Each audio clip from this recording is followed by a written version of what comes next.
Let me know when I have to start. ಈಗ ಮುಕುಂದ್ ಮಧ್ಯದಲ್ಲಿ ಹೇಳೋದು ಬೇಡ. ಓಕೆ, ಸೊ ನಾನೇನು ಮಾಡ್ತೀನಿ, I will leave.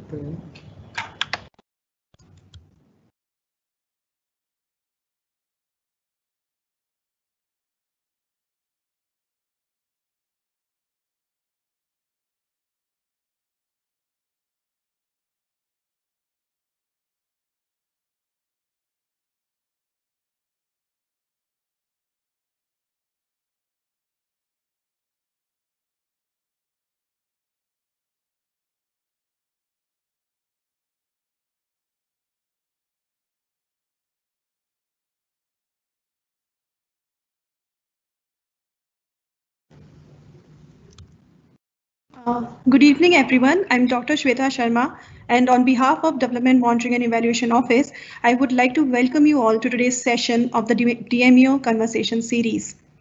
Through the DMEO Conversation Series, we want to bring together leading monitoring and evaluation practitioners from across the system, international, government, non-government, and private, to discuss theory and emerging practices in the field of M&E. This session is being conducted in collaboration with the Karnataka Evaluation Authority, and we are grateful to our speakers for taking out time from their busy schedules and joining us here today. Before we introduce our esteemed speakers, I would like to run everyone through a few housekeeping rules. We will start the session with a presentation, following which we will be taking up audience questions. By default, everyone has been muted for the conduct of the session, so please type in your questions with your name and organization name in the chat box, and we will take up all questions after the presentation. Having said that, the session is time bound, and while we try our best to address all of your questions, if your questions still remain unanswered, please write to us at dmeo-partnerships@gov.in, and you can also reach out to KEA directly through the emails provided in the chat box later. Now, moving on to the introduction of our speakers. It gives me great pleasure to introduce the team from Karnataka Evaluation Authority, who have been doing exceptional work in the evaluation of government schemes, Dr. Shalini Rajneesh and Dr. Chhaya Degaonkar. Our first speaker, Dr. Shalini Rajneesh, is currently serving as the Additional Chief Secretary at the Planning, Program Monitoring and Statistics Department, Government of Karnataka, and is also the President of the governing body of Karnataka Evaluation Authority. She also steered a revolutionary legislation, that is the Karnataka's Guarantee of Services to Citizens Act 2011, which backed the Prime Minister's Award for Excellence in Civil Services. A gold medalist in psychology, MBA from Australia, and PhD in rural development, she is a recipient of 9 prestigious awards and was honored with D.Litt by Karnataka Women's University, Vijaypura. Welcome, ma'am. It is an honor to host you here today. Our second speaker, Dr. Chhaya Degaonkar, is working as the Additional Chief Evaluation Officer at Karnataka Evaluation Authority. Dr. Chhaya has occupied various prestigious positions in academics and university administration. She served as the professor and head for Department of Economics and Women's Study and Dean Faculty of Social Sciences at Gulbarga University. She has also been a member of many national and state level committees, including member of the State Task Force on Gender Budgeting and Member Advisory Committee for Gender Auditing. A recipient of 4 prestigious awards, she, along with Dr. Rajneesh, have brought in many quality enhancement reforms in Karnataka Evaluation Authority. So now, without any further delay, I would like to hand over the platform to the KEA team. Dr. Shalini, over to you. Thank you so much, Dr. Shweta. I am indeed very indebted to the Development Monitoring Evaluation Office of the Niti Ayoga for giving us this opportunity to share the Karnataka model of development and monitoring and evaluation. As you all know, that Karnataka is always in the forefront of any developmental activity, and its basic pillars are actually technology-led growth. We are all aware that Bangalore is known as the Silicon Valley of India, and while we are looking at growth, development, and modernization, we give equal emphasis to equity and human development. Of late, Niti Ayog's sustainable development goals have been our top priority in most of our programs.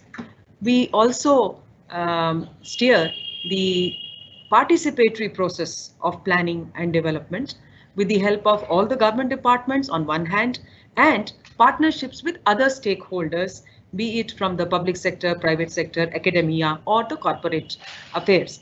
Finally, the planning department plays a very crucial role in feeding the evidence-based policy inputs to any budgetary exercise that is done by the state. Next, please. We are very happy to say that Karnataka ranks #1 in India Innovation Index. It is ranked #4 in Public Affairs Index and also the 4th state in SDG 2019 Index. The reason for being #1 in Innovation Index, as I mentioned earlier, is that we apply the knowledge, innovation and R&D assets of our state, and we have the largest global tech hubs. Bangalore is the only city to be ranked within the best 20 startup ecosystems across the world.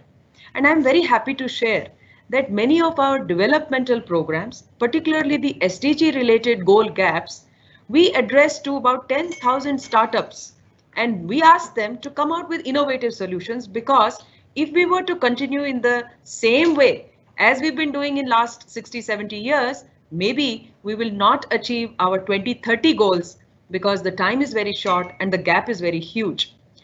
We are very happy to say that the unemployment rate is at 4.8%, which is below the national average. And this is one of the major factors where our youth power is harnessed in the best possible way, and which contributes to the GDP of the state. Coming to the performance of Karnataka in SDG India Index 2019, we found that in some of the goals, we were not performing up to the mark, in the sense we were in the aspirant category. And therefore, from the planning department, what we do, next slide please.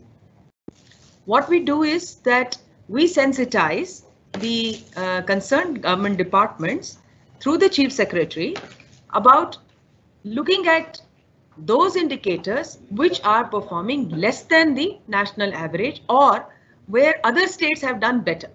Now, some of the indicators which I have highlighted in the red color are no poverty, zero hunger, gender equality, industry, innovation and infrastructure, in which innovation is very high, but industry is, and the manufacturing sector is lagging behind. We are much higher in the service sector. Sustainable cities and communities. So these are our 5 thrust areas of SDGs, where we focus and handhold various departments to improve their performance in the indicators and thereby improve across the sectors. Next slide, please.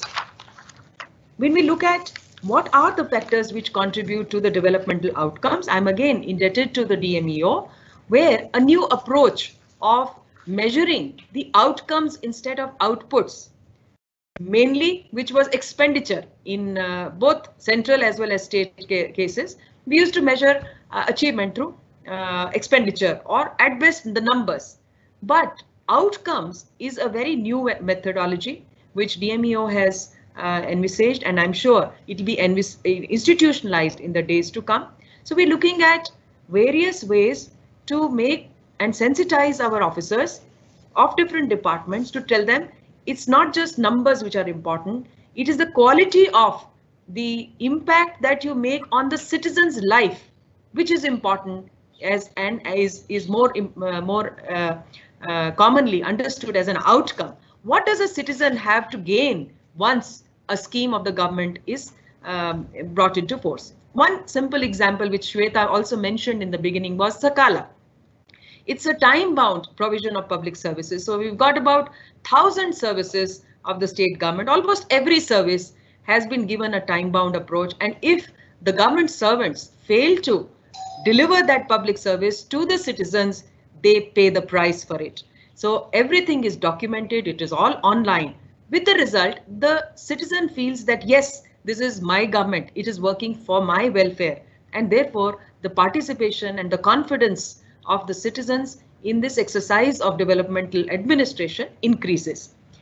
We also try to involve a lot of CSRs partners, and we've got about 5,000 odd NGO partners who have been registered on the Niti Aayog's Darpan portal and so on. So we are also trying to have more and more stakeholders into this. So we're not just saying that only government makes the difference. It's all the efforts put together can make a difference.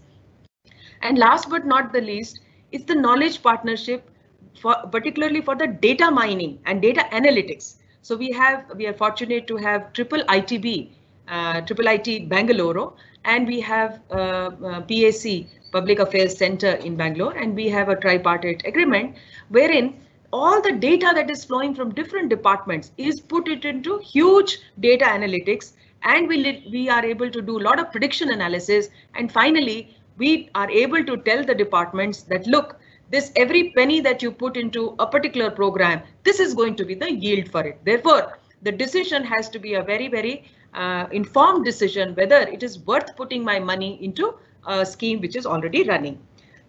Next slide, please. Evidence-based policy is again a very, very important area. We find that, I'm sure all my state officers would bear me out, that once a scheme starts, it just lingers on. Whether it has got its relevance or it has lost it, it just goes on. So unless we look at how this plan is going to contribute to the overall goal and whether it is worth continuing it, while we go on adding more and more other schemes, I think evaluation and monitoring plays a very, very important role, and that's what precisely our Karnataka Evaluation Authority is doing. Move on to the next slide, please.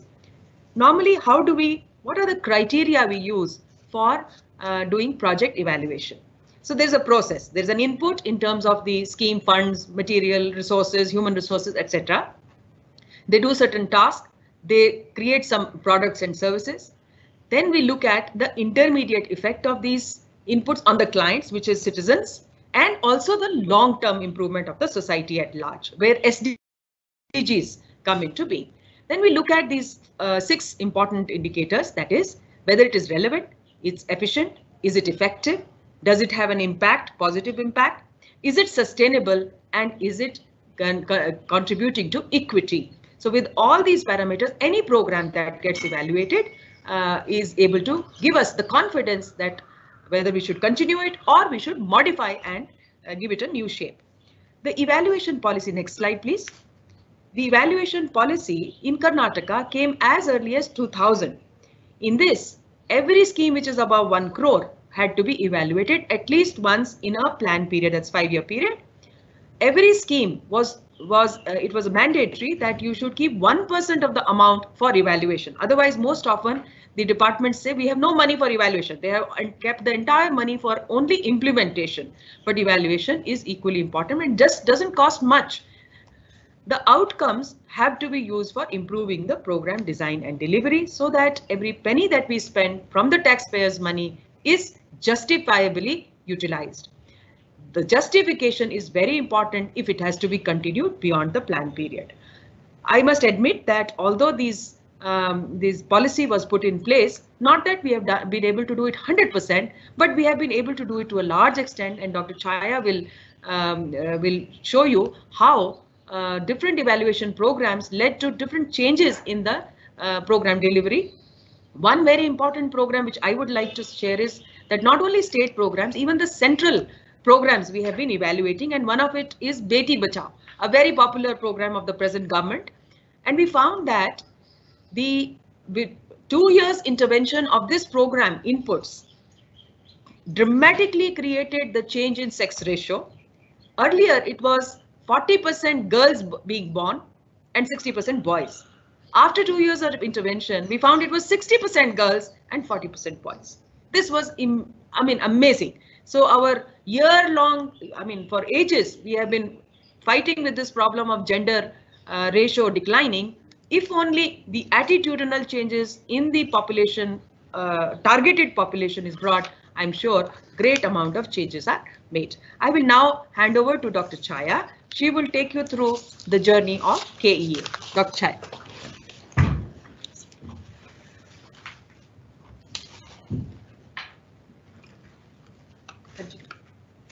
Hello, next slide, please. Next slide. So I will just take you to the genesis of Karnataka Evaluation Authority. In 2011, through AGO, a new scheme called Karnataka Evaluation Policy and Karnataka Evaluation Authority was sanctioned, and later on, this Karnataka Evaluation Authority was established as an independent society. Now, what is the vision? It's very clear: to supervise, facilitate, build capacity, handhold all the departments for effective planning, monitoring and fine-tuning of policies, programs and schemes for result-oriented and outcome-based implementation. And this vision, I think that we have been able to achieve during this journey very significantly. What is our mission?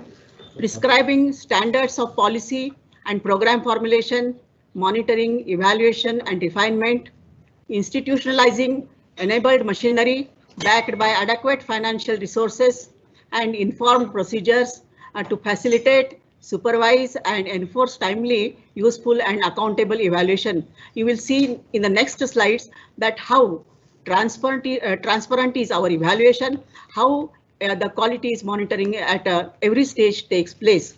Then enhanced technical capacities within the departments and of the government and by the independent evaluation agencies to undertake and effectively utilize evaluation outputs for informed decision making. Enhanced stakeholder satisfaction through participation, transparency and accountability. And this mission is very significantly and completely followed throughout the journey of Karnataka Evaluation Authority over the last decade. Next slide, please. Yes, this is the structure organizational chart of the authority. We have a general body at the apex, then we have a governing body, then we have the chief evaluation officer, and we have two different wings. One is the technical wing, the other is the administration wing. The technical wing rather is totally concerned with the evaluation of programs and policies, and the supporting wings are accounts or finance, administration, and then procurement and the web manager, etc. In the technical wing or in the evaluation wing, we have a robust setup to see that the evaluation rather takes place in a more transparent and effective way. We have director of evaluation, we have director of statistics, information technology, we have associate directors, and they work at different stages of forming the TORs and then scrutinizing the inception reports and the draft evaluation reports till the reports are finalized. At different stages, they associate with the different partners for finalizing the reports. And we have also a publication wing, and very recently we are bringing out very good publications, and we have supported the planning department in bringing about the SDG 2030 action plan for Karnataka state. And this is how KEA is supporting completely for the development of the state through development evaluation. Next slide, please. Now, you will find that though we have a shortage of human resource staff because there are other resource crunch and there are also problems, but despite of this, we find that the sanction strength with the different capacities is 40 and the working is 25, and we have still vacant positions of 15. And the most important point is that research fellows, because of some problems and the pandemic, some of them have left. So more research fellows positions have been left behind, which we are filling up very shortly so that the further capacities are developed in the Karnataka Evaluation Authority. Next slide, please. And you will find that we have a very good institutional mechanism to bring about the effectiveness in evaluation process at every stage. Now we have a general body. This is chaired by the chief secretary. And if you look the structure of the general body, which is available in the KEA website, you will find that we have a variety of members associated with general body of KEA. We have NGO representatives also, we have department representatives, we have experts from UNDP, We have experts from planning department, and as a result of this, a comprehensive discussion takes place to formulate the action plans of KEA in the general body. Then we have governing body for which meets every 3 months, and which rather formula shapes the designing of the programs and policies at Karnataka Evaluation Authority. This is chaired by the ACS or Principal Secretary of Planning, and we have restructured it as you will find in the next slides, that we have taken members from the departments, because ultimately KEA has to work with the departments. Our studies have to be brought into practice, and the implementations should be, or recommendations should be implemented by the departments. Hence, care is taken that departments associate with the KEA at various levels, and they are the representatives in the governing body. Then we have a technical expertise in the form of a technical committee, which is also chaired by the ACS and the Principal Secretary of Planning. And we have rather different members, institutional members from the various academic and research institutions. We have experts in different fields of evaluation as members of the technical committee. In addition to this, if we require, we also invite additional experts depending upon the nature of study. Now, this technical committee assists the Karnataka Evaluation Authority at various stages. For the approval of TOR, terms of reference is very important, because all the dimensions of the study are rather brought out in the terms of reference. So that is rather approved by the technical committee. Then technical committee also approves the draft evaluation reports, give the comments, they are revised accordingly, and also provides the technical advice for different activities in KEA. Then we have very recently, once Madam has taken over the charge as ACS planning, we found that though we have been able to do many studies, we have not been able to rather bring out the implementation of recommendations in a more effective way. So the solution suggested by the president of the governing body was that we shall have an action taken committee. And this action taken review committee will review the action taken reports from the various departments, will follow up why they have not been able to take up the action. And that is rather a very important step taken up, which has very substantially improved the action taken reports response of the departments. Then we have other committees. One is the empanelment committee. Now, empanelment of organizations with KEA. Now, this committee looks after the whole technical scores of the organizations, then recommends to the authority whether the organization is capable of doing evaluation capacities, and thereby can it be empaneled with KEA. Then we have a tender evaluation committee.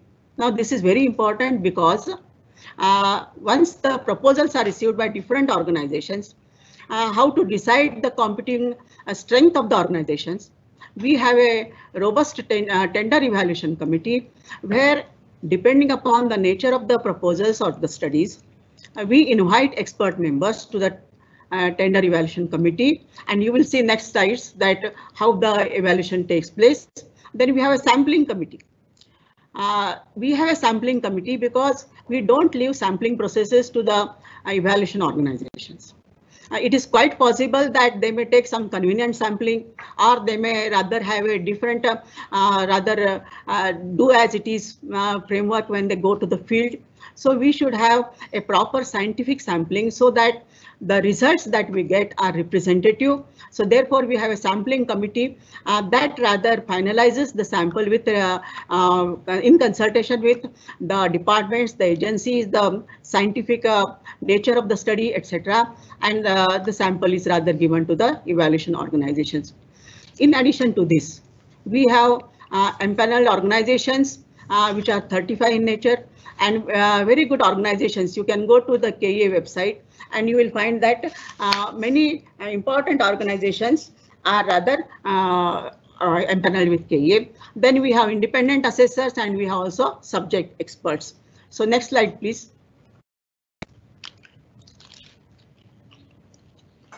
Please quick. Yeah, we have the procedure. This is very clear. I will not go much deeper into the slide because this is available on the KEA website also. We have a different criteria for evaluation of organizations. And thereby we say that the total score for the evaluation organizations to be scored is 250, out of which minimum 125 they have to score. And why this is important? Because 25% weightage in the technical evaluation of the proposal is given to the organizational score. Next slide, please. Now you will find that what is the procedure? The procedure for evaluation, the process of evaluation at KEA. Now you will find, next slide, you will find that we get the requirements from the department sometimes, and we get sometimes the request from the government to evaluate the schemes. Now the proposals are placed before the governing body for approval, and then once it is approved, the TORs are prepared, and then the tenders are made as per the KTPP Act, very transparent process of tendering. And once the proposal is selected by organizations, we go with the MOU, and preliminary discussions are held up with the departments for developing the report. And then we have the inception report, which is thoroughly examined by the KEA. Then the fieldwork is also at various stages monitored, and then the DR is submitted. The submitted DR is given to the departments for comments, to the independent assessors, and to the committee in KEA for giving the comments. And once all these comments are received, the ECO will rather revise the report, and the revised report is placed before the technical committee for presentation. The technical committee, as you know, is a group of experts, and they go thoroughly in the report and then provide their comments, and based on that comments, the report is revised and rather finalized later at KEA. Next slide, please. So now once the process of evaluation is rather completed, we have the proposals to be rather examined by the tender evaluation committee, which already we have rather seen. But I want to say you that we are so transparent in the evaluation process of tendering also, that the organization has a full rather access to see how it is getting evaluated in a particular process. We have quantitative rather indicators for assessing the criteria. We have generic criteria and the specific criteria, where we try to rather relatively assess the evaluation capacities of different organizations, and thereby then come to a final the scores are given by the committee members, and we take an average of it and then come to a consensus that which organization is rather the most eligible organization for rather taking up the study. And for the internal evaluations by the departments, the Karnataka Evaluation Authority gives all the support for taking up the evaluations. Next slide, please. If you look into the studies that are undertaken by Karnataka Evaluation Authority, you will find that so far I'm talking only about the external studies taken up by Karnataka Evaluation Authority, that 145 studies are completed, taking a coverage of most of the very important programs and schemes of the government, and 83% of them are rather impact evaluations, and 11% are based, 11 studies are based on secondary research, and process evaluations, normally concurrent evaluation studies are normally focusing on the process evaluation. Then we have few research studies also, which are rather taken up by very technical organizations like CSTEP. So now you will look that we have very senior organizations or very expert organizations working with KEA like TERI, PwC, HKCL, STEM, ISAC, and the Institute of Agricultural Technologies, etc., CSTEP. So this is how we find that a robust system is established for taking up the evaluations of the studies. Now, KEA has taken up, next slide please, KEA has taken up a lot of initiatives for quality enhancement. We are continuously in the process of making the quality enhancement changes required either in the RFP or required in the TORs are required in the weightages given to the CVs and the organizations, and also changes in the rather experts that are rather associated with different studies, who also provide their guidance at different levels of evaluation. Next slide, please. Now I come to a very important aspect of this, that what we have done, what is its outcome. Next slide. Now, if you look at the impact of evaluations, now we said that we have an action taken committee, which rather the structure is given here. The report is given to the department. The ATR format is given, in which they have to give their inputs, that what action has been taken on the recommendations of the KEA. And then these ATRs are reviewed in the review committee meetings. Then they are also very recently, once Madam has taken over the charge, I must say that very much depends upon who is rather heading the planning department, which is very important for the evaluation system to grow in a particular state. And the ATRs are reviewed in the Karnataka Development Program meeting also, and they are also reviewed in the general body meeting of the Karnataka Evaluation Authority. Next. Now I will present before you, next slide, I will present before you some of the case studies. Now this is rather what you see, that look at the action taken reports. Now almost actions are taken up by the departments on the studies taken up by KEA. Only in 1920 you will find some gap. It is quite natural that departments require some time period for taking up the actions in making the evaluation, the changes in the program guidelines, etc. So otherwise you will find that most of the reports are accepted by the departments and they have taken up rather changes as per the requirement. I must say that now departments are reaching to us to take up the evaluations, because they say that we get very good inputs and we are able to make some very important interventions at the field level, and thereby our outcomes are improving. So the growing demand for evaluations by departments through KEA itself is an evidence that how the evaluation helps in program designing and implementation process at the state level. Now I'm going to present you few evidences. Next slide, please. 5 minutes. Yes, ma'am. Yes.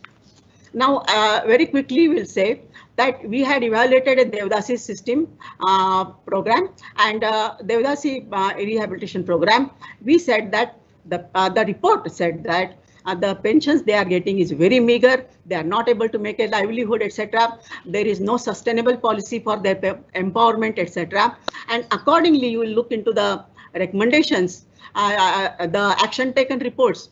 These are all the actions taken by the department, which rather shows that most of the recommendations by the given by the study are implemented by the department. Next is I'm taking to the next scheme, Bhagya Lakshmi. Next slide.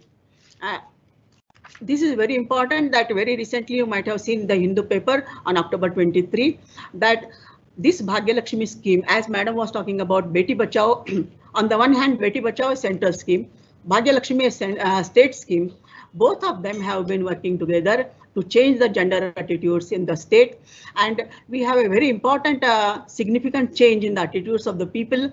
And the report said that 18 years time period given for the withdrawal makes the scheme marriage oriented, and therefore immediately a cabinet decision was taken to change the guidelines, and the age limit for withdrawal has been increased to 21 years. Next slide, please. So in the Santwana scheme also, we had suggested some infrastructure for the centers and club the central and the state government scheme, and as a result the helpline is rather merged together, and SOPs are rather prepared now, and it is mandatory. Most of the NGOs who are working, they did not have a social worker who is qualified to make the counseling. Now it is made mandatory by AGO that these NGOs working in the Santwana centers should have a social worker with a social work qualification, so that counseling can take place in a better way. So CSR funds are now being utilized for development of or implementation of this scheme. Next slide, please. So all women police stations. Now, in fact, a pilot of women police stations was reviewed and evaluated by KEA. And based on the recommendations, now a woman police station is set up in all the districts with a greater number of women working in these institutions. And local NGOs are partner with government organizations for giving counseling and assistance. Next slide, please. And this is how we find that refresher courses are also arranged for the officers. Now, we have a few examples from agriculture, horticulture. We have a evaluation of the scheme of outcomes, and we suggested, or the report suggested, that outcomes should diversify its activities so that sustainability will increase. Now, this has taken place, and outcomes has now reached to 90 institutions, and they are also reaching to hotels, hospitals, and factories. Variety of materials, food items have been included in the outcomes. Online marketing system has been introduced, and incentive system for sales workers has been introduced from 2019. And 21 poor performing outlets pointed out in the study have been brought into the franchise mode for business with minimum of ₹70,000. And periodic modernization, as suggested in the report, is taken up under RKVI. Then we have another study on greenhouse farming under horticulture. Next slide, please. And you will find that the study suggested next slide. The study suggested that there is a requirement for training to the farmers. And as a result, in the new guidelines, the training program is included for the farmers. And we have also developed the centers of excellence at Maddur, Shivamogga, and Dharwad based on the recommendations. And then from 2018-19, new software HBMS. Now this is also based on the recommendation of the report to have the online tracking of the beneficiaries, etc. And different types of cultivations, tunnel cultivation, etc. feasibilities have been now taken up by the department for estimation of the cost and the feasibility of taking up these structures. And one more important thing is that this report suggested for some we can say that merging of the schemes and taking up schemes under different programs. And now the solar power generation and the water harvesting pond is taken up under Krishi Bhagya, which is under RKVI. Next slide, please. Now, this is a very important study on fodder development. Next slide.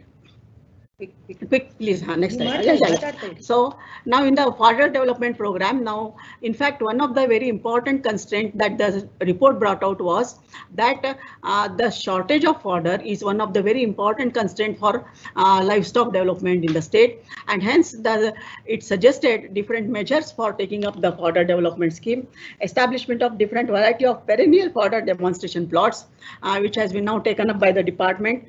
Kshetrotsava is being conducted by Agriculture University about green fodder. Action plan of 1920 includes incentive for fodder development.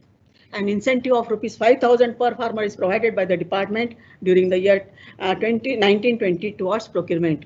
And then action has been taken to reduce the time gap between selection of beneficiary and approval. And under RKVI, success stories are documented and presented in the television. And village-wise survey is taken up to estimate the demand and also thereby plan for the supply of fodder stock. And a draft fodder security policy is submitted by the department for approval. And next slide, please. And another important study that I would like to point out, where we can say some very important action is taken up. So you will find that a study on superstitions. Next slide. A study on superstitions was taken by KEA, and despite of the we can say the legislation prevailing, the study found out that many of the superstitions are still prevailing in the state. And based on the recommendations of the study, an act was passed in 2017 preventing these practice of superstitions in Karnataka. And next, our follow-up with the department, law department, made them to frame the rules for implementation of the Act in 2020. So very recently, even the rules are also framed. Now, this is one of the very important achievement that we can say. Next slide, please. Now, despite of these achievements that I am presenting before you, we have few challenges. As many of the states may be rather well aware of this, that availability of the secondary data with the departments. Many times studies are delayed mainly because of the non-availability of the data. Now, Karnataka government is taking up very serious steps to rather quicken up the process of getting the data from the department. There are multiple sources of data, and as a result, we have to make a lot of quality checks and the reliability of the data so that it can be rather analyzed in a proper way. And sometimes data sharing by the department also takes a lot of delays. Now Karnataka is coming up with a Karnataka Open Data Initiative, and that is expected to provide a solution to the problem. Then there are problems in field surveys. Sometimes real monitoring of data collection becomes very difficult. We are developing an app also for the monitoring of the real-time data. Then analytical capacity of the research organizations or the consultant organizations that we are trying to build up through capacity development programs. Then action taken on the evaluation reports. We have to make a lot of follow-ups, and only it is the sustainable efforts of ACS planning that we are able to get the actions are rather brought into by different departments. Next slide, please. Now, we would like to propose from Karnataka Evaluation Authority that what steps other states can take for developing such evaluation systems. Now, our team thought of that what suggestions can be made. Different states have, anyway, the planning boards are functioning in different states, and the planning boards have an evaluation wing.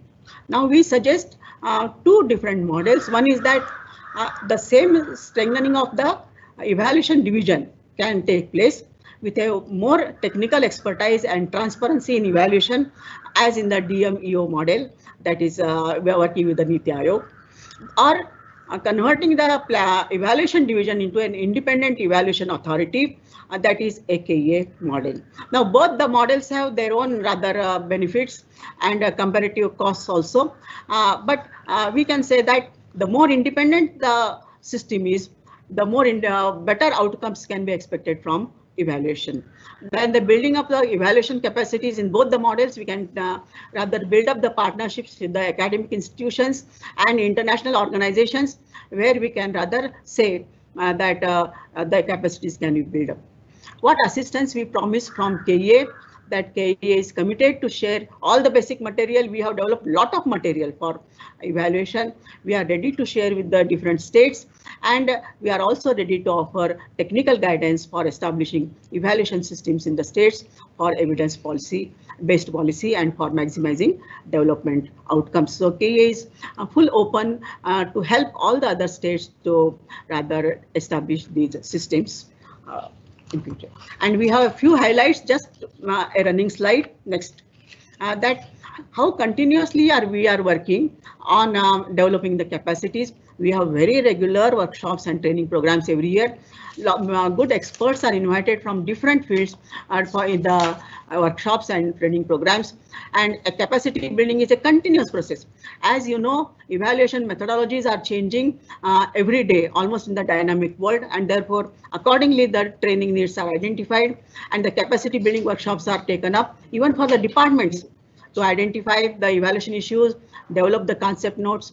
Then KEA is developing partnerships with the state universities, research institutions, academic institutions.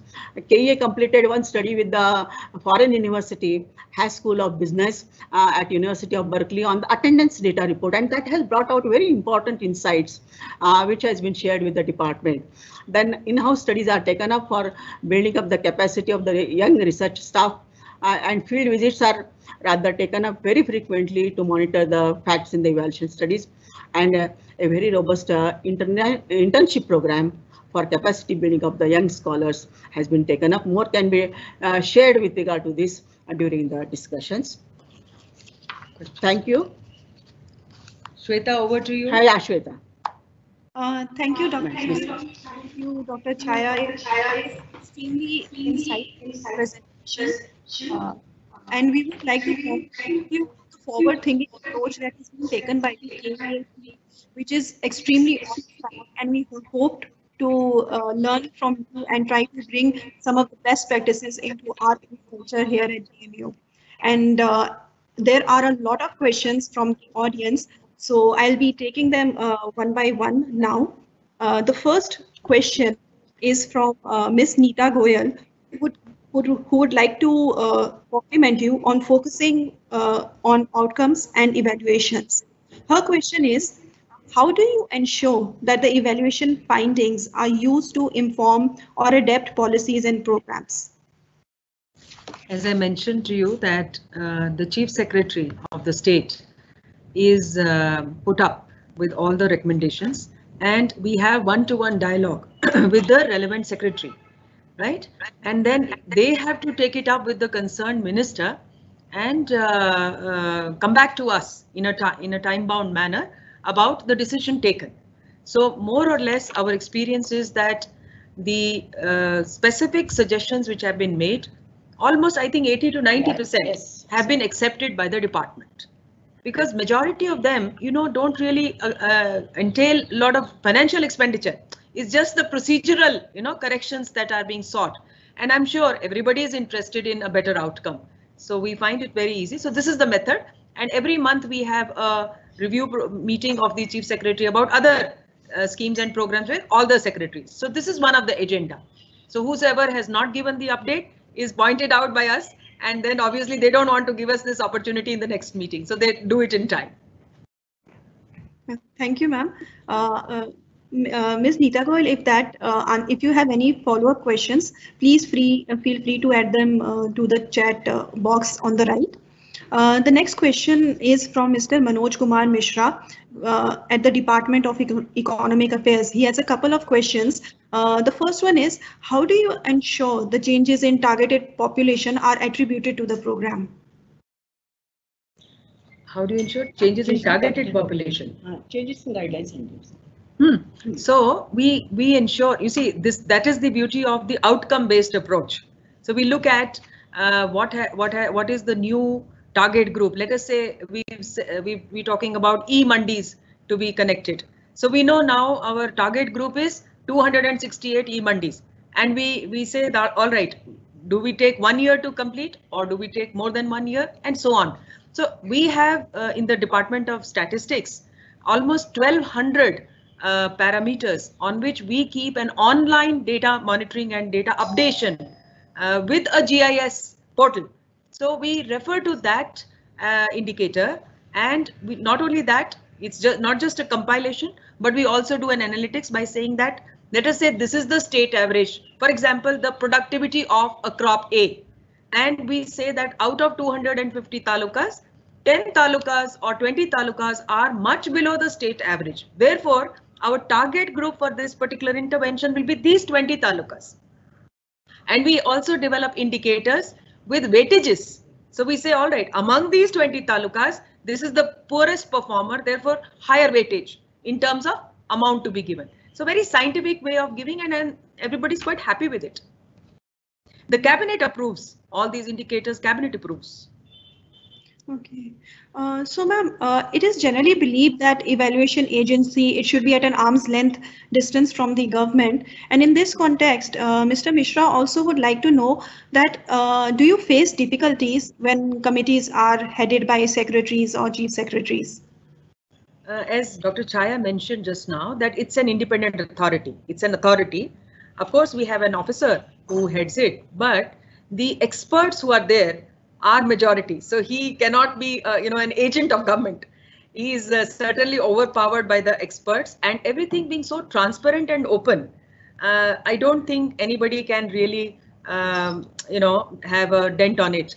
So because, as I said, she mentioned about the technical committees, there's so many stages of, the program evaluation that is being attended to by experts from different fields. Very, very, very prestigious institutions like we have from IIM, ISEC, Indian Institute of Science, like that. So we cannot afford to have any, tweaking of any of these results. Also, see, the idea is that you can see it's not mandatory. You see, nowhere in the our framework does it say that whatever recommended is mandatory. It's a very voluntary and a very consensual kind of an approach and a win-win scenario. Suppose we give an appropriate recommendation to a department, it is in the department's interest to follow it up, right? And since it is in black and white, it is on the website. Tomorrow somebody can question. For example, if we had pointed out through any evaluation study that there is a loss of revenue of crores of rupees in this particular manner, can any department afford to close its eyes on it? They cannot. Therefore, it is, at least so far, our experience has been that almost all the recommendations are accepted, and there is no, so far we have not got any political intervention in terms of, you know, influencing it. Otherwise, we really not. See, it is up to the political. Suppose they find they're very uncomfortable with something and they can afford to answer the media or the other stakeholders about not taking a good decision which has been recommended. It is up to them to take the call. So I think that also addresses the follow-up questions from Mr. Mishra, wherein he mentions that that the ECO can change the report. So isn't the independence of an evaluation study compromised? And are the implementing departments bound to follow your recommendations? So I feel that your explanation has actually addressed this. Would you like to add something more to it? Not really. I think more or less it is addressed. Okay. Thank you, ma'am. So moving on to the next question from Director AI HMS Global. He would like to understand that how does KEA find out the contribution of added value elements to augment the efficiency or effectiveness of any of your program outcomes during its summative stage of the evaluation? Johnson, please. Now, see, in fact, the performance of KEA depends upon how robust it conducts the evaluation studies and how transparent are its the study recommendations and how the actions are taken up by the departments. And since at every stage the care is taken that all expertise is involved in preparation of the reports and also in the providing action-oriented recommendations. Therefore, normally what we find when we discuss with the departments also, now at every stage we discuss with the departments. Though KEA is an independent authority, we say that this is your field reality. This is your field reality, that is what we got from the field, etc. And based on that, this is this. If you want to have some other evidence for supporting or different or other opposing it, you can produce. So departmental meetings make them very confident that what we have found it or what the studies have been rather found into the recommendations and the conclusions are rather the realities in the field.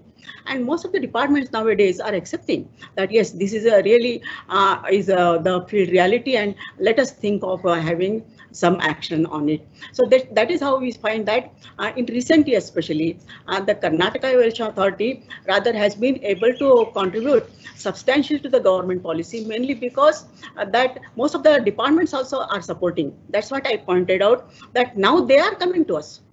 That please get this study evaluated, provide us inputs, and provide us rather suggestions how to improve it like that. I think, is it satisfactory, or you want something more than that? They will ask supplementary question if they want. Yeah. Okay, so we have also Mr. Amod Kumar, Principal Secretary Planning, Uttar Pradesh.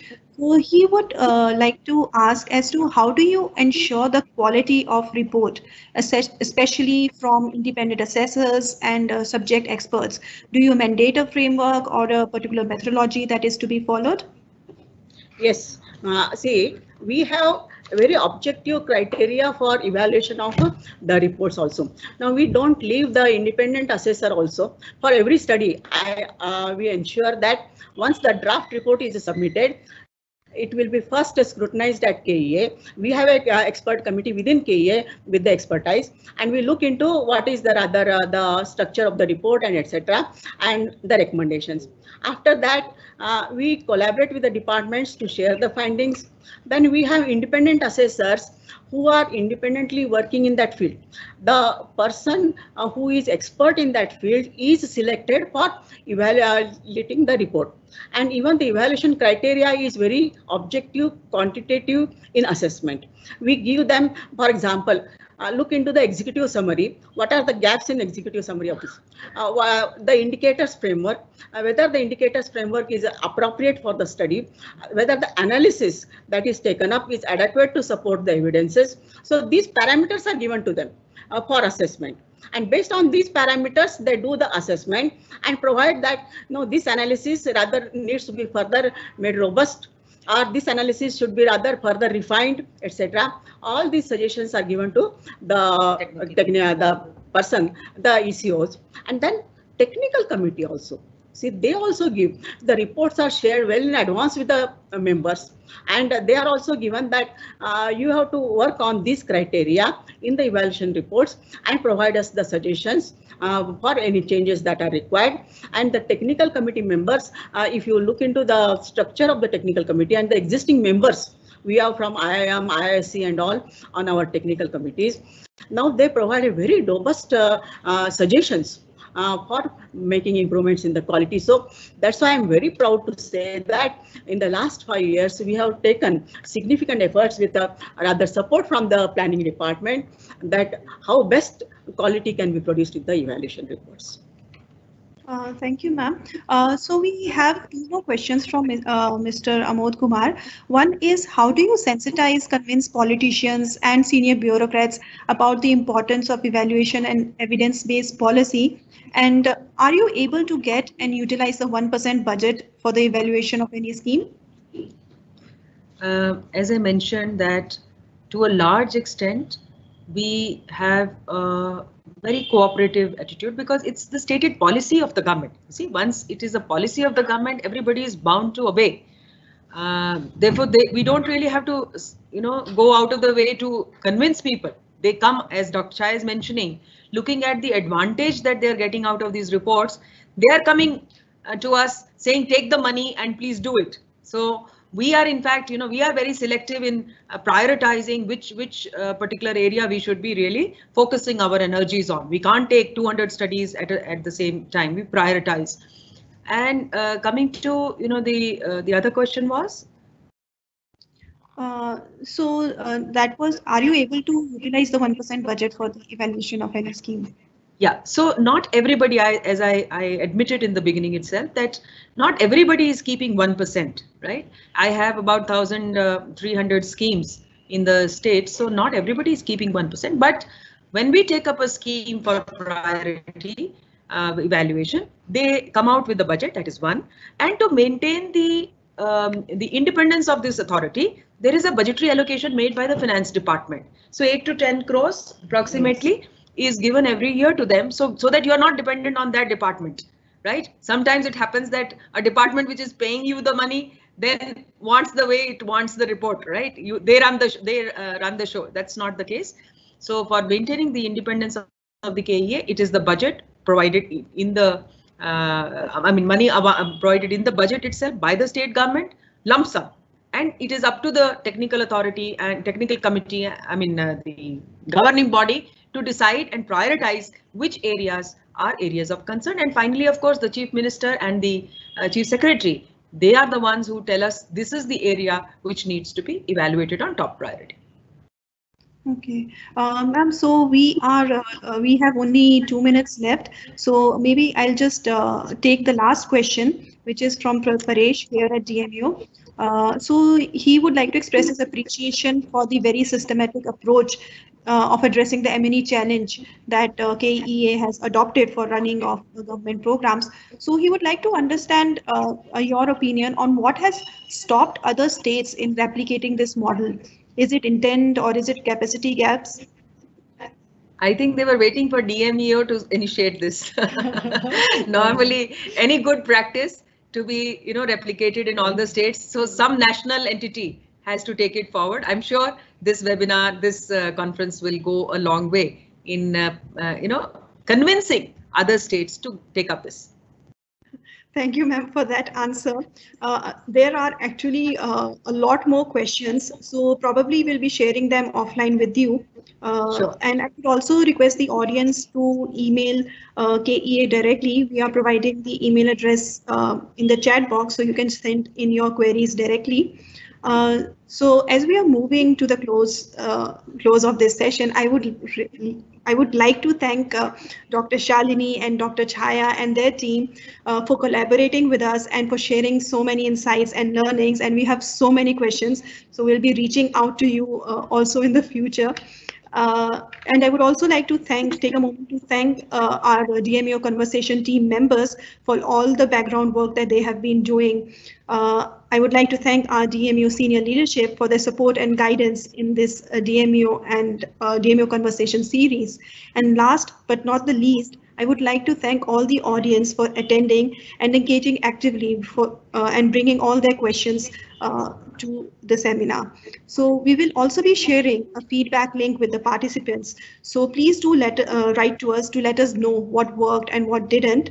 And as we close, I would like to share that it is our constant aim to discuss and share emerging practices and research in the M&E domain through our DMAO Conversation series. We will soon release a notification for the next session. So please be on a lookout for the notification on our website and the official social media pages.